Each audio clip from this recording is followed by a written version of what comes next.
So after we received the call, our first engine got on scene and reported heavy fire conditions in the building, and we also had fire coming through the roof. So we had a pretty volatile fire going on at that time, and we tried to make an initial attack. Unfortunately, our events failed, and due to firefighter safety and the safety of all the employees and personnel, we got everybody back and we went to a defensive type fire. At that point, we had concerns on the environmental impact if we dumped copious amounts of water on this incident. So we stopped some of the some of the fire suppression, and we went ahead and let the product burn off. Due to the fact that the rock sits just west of Chem Tool, about 500 yards, we were extremely concerned that that would turn into an environmental challenge later on down the road. So right now, as we speak, we're asking residents within the 1 mile radius of the incident to evacuate. We put that order out this morning. I understand that many people have questions on when they're going to be able to go home. Right now, we don't have that answer. However, we're continuing monitoring. That we had less In the surrounding area in downtown Rockton and over towards Roscoe. The evacuation point at which we set this morning was in Roscoe, Illinois. It was at the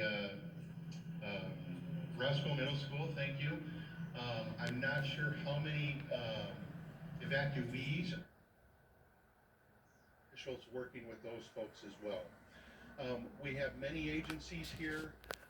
We have local, state, and federal agencies currently on the scene, working to mitigate EPA, both federal and state EPA on location. And again, we are effortlessly, continuously monitoring the air quality.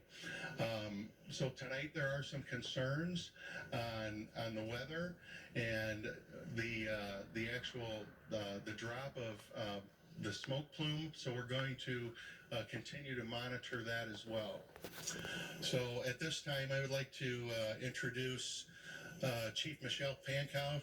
Chief Pankow is from the City of Rockford Fire Department, who is also on the scene assisting with hazardous materials and also suppression. So Chief Pankow. Thank you, Chief Wilson. Good evening, everyone. In addition to the fire department, my role here is also as emergency management. The mayor of Rockford was unable to attend, but I'm happy to step in for him and provide you a little bit of perspective on what we're doing from the Emergency Operations Center. Earlier this morning, the City of Rockford Fire Department, the City of Rockford, Winnebago County, and numerous local agencies activated our Winnebago County Emergency Operations Center to support Chief Wilson and the Rockton Fire Department in response to this incident. The mayor has been in contact with the governor throughout the day, and we are thankful and extremely happy at the quick response from the state to support us locally and the resources that have already been provided. And we'll continue to work through the Winnebago County EOC to support the operation here in response to the incident, and also to support the community as we continue to work through this and supporting the surrounding communities. Thank you.